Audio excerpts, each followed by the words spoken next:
And so, we lift up her work that she's been doing and continues to do. That was one of the panels that we had, was to address what are some of the things that we can do to organize in community. And so we are being very intentional about saying, whatever the fight is, we have to engage it not just on a national and international level, but we also have to engage it on a local level. So we're able to engage reparations, city by city, county by county, and have lawyers to support that work. We're able to engage the fight as it relates to immigration on a local level. How do we have trained lawyers who can help advise congregations and communities? And so these are all the kinds of areas that lawyers who want to do more than just practice law, these are opportunities for us to get involved, to be supportive, and do the work. Absolutely. And as we close out this segment and get ready to bring on Attorney Francys Johnson and Marcus Arbery to talk about the hate crimes victory, before we get to that subject, tell our listeners how they can get involved with NCBL, but also they're saying, I want to talk to Ahmaud Davis, I want to talk to Ms. Carpenter, I want to know more, and I want to be connected. Tell them how they can connect and contact you also.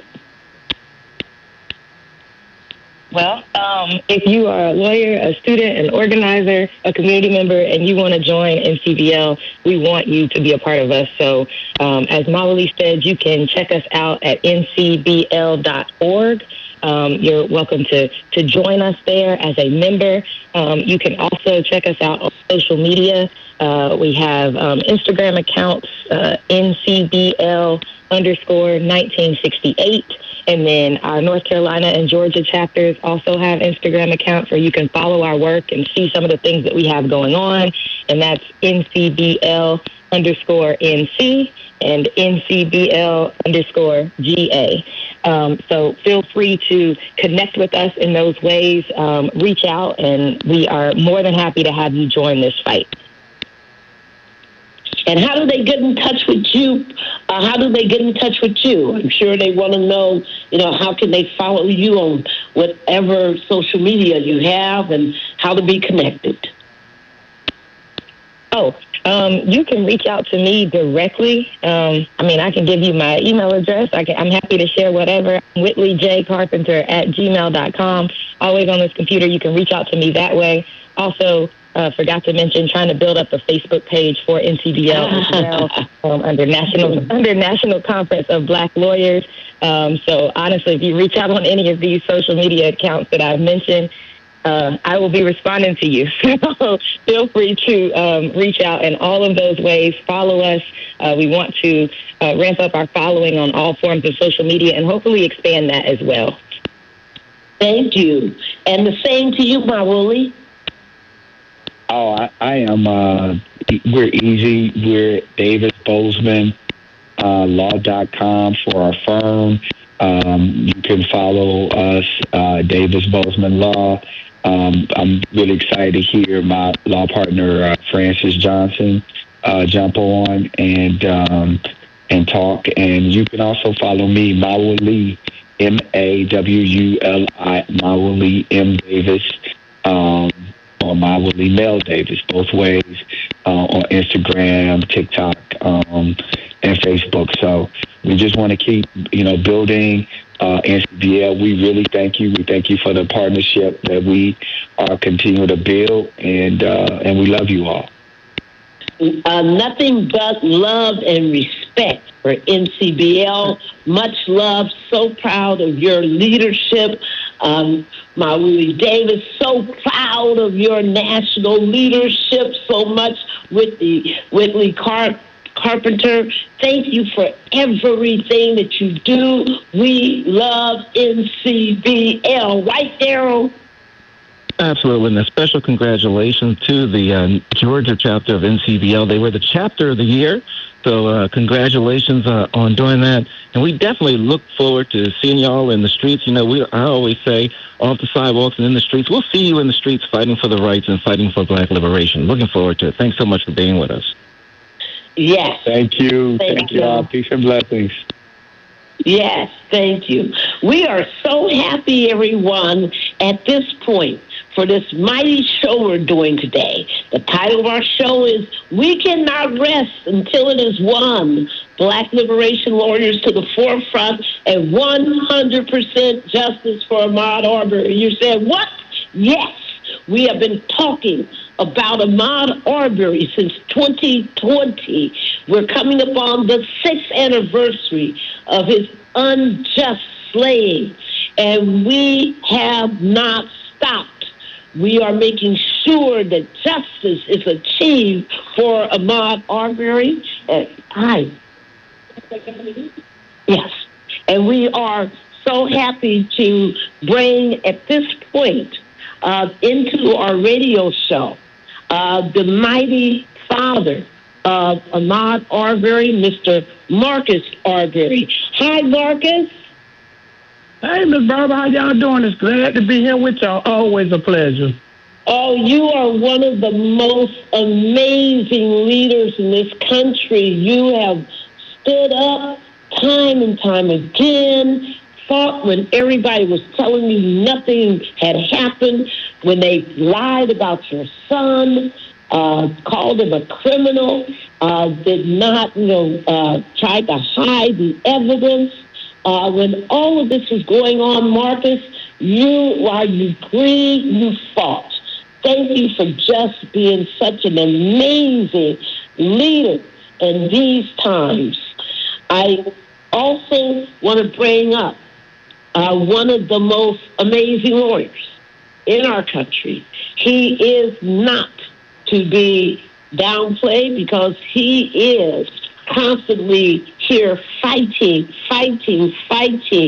for justice. It is our pleasure to welcome, I don't know, I believe this is your inaugural appearance, but we want to welcome to this conversation the mighty attorney, Francys Johnson. And let me tell you a little bit about Attorney Francys Johnson, because he's no joke. He is a serious attorney. Francys Johnson is a partner of Davis Bozeman Johnson Law. He was born and raised on his grandparents' farm in Sylvania, Georgia. Come on now. Francys Johnson, there he learned the value of hard work, responsibility, and service to others. He is not only a practicing lawyer, but he's also a public theologian and an educator, and has a strong record of advocacy aimed at expanding opportunities for all people. He has served in ordained ministry for more than 20 years. He is the senior minister at Mount Moriah Baptist Church in Pembroke and Magnolia Baptist Church in Statesboro. He has made a public difference so much. He has run for office. He's a zealous trial lawyer.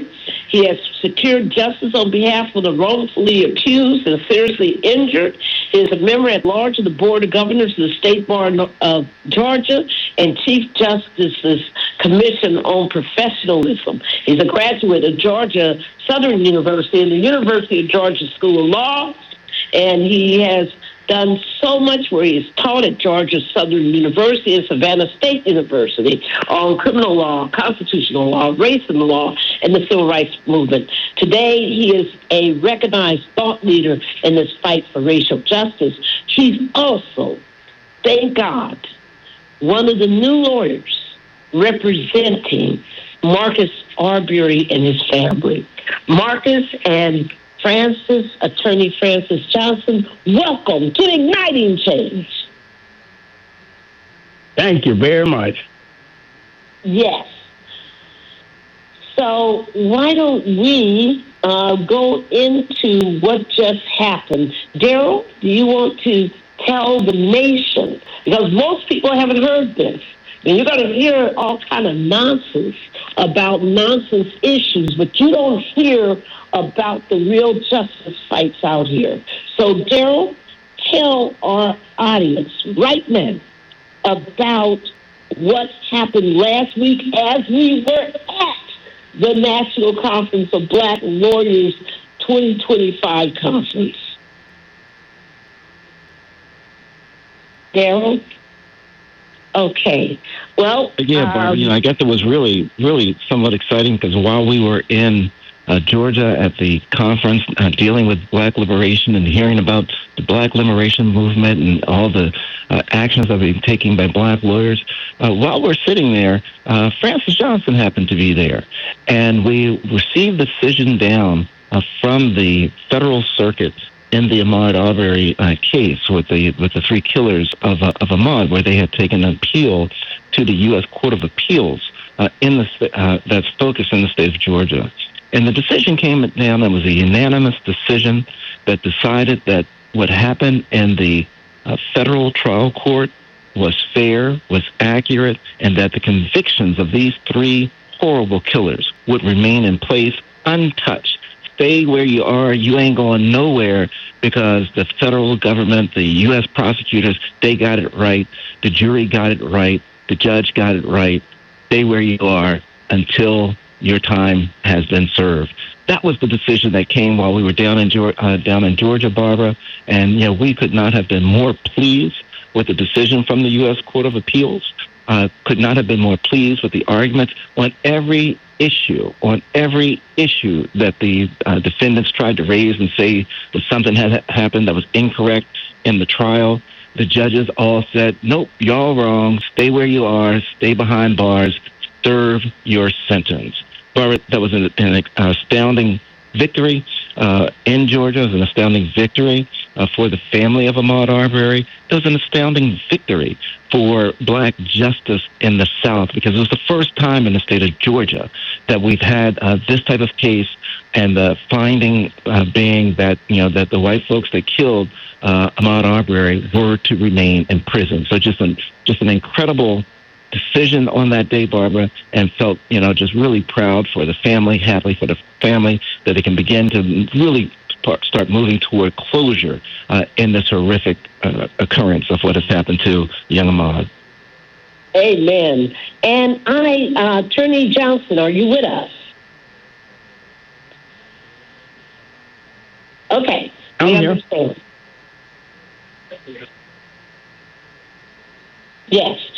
So what we want everyone to know is in March of 2024, TJC, the Arbery family, the mighty Georgia State Conference of the NAACP, Mawuli Davis's Black Men's Lab, and so many other groups, we joined together at the 11th Circuit at the courthouse while these killers were arguing that their racist messages, all these racist messages did not mean that they were racist and that they were motivated by racial issues, talking about how the streets of Santilla's Shores were, quote, private streets, even though they were clearly public streets.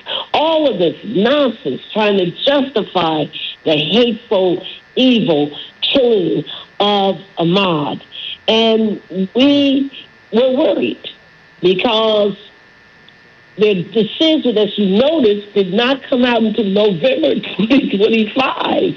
And it had been such a long time. Marcus, when you got that call from the federal prosecutors last week telling you the amazing news that you had a complete 100% victory in this case, how did you feel, sir? How did it make you feel? Oh, God. Number one, I give all glory to God. Because I tell you one thing, God is so good, the devil never win a race. When you put stuff in God's hand, you let God do his work. And I was just so joyed that, hey, Ahmaud can rest in peace because his family and you all, we fought for justice for, and we got 100% justice. Those three racial monsters will stay behind bars to the rest of their life. God is so good. And that's a lesson for all the ones that want to be racist and hate. You better get out of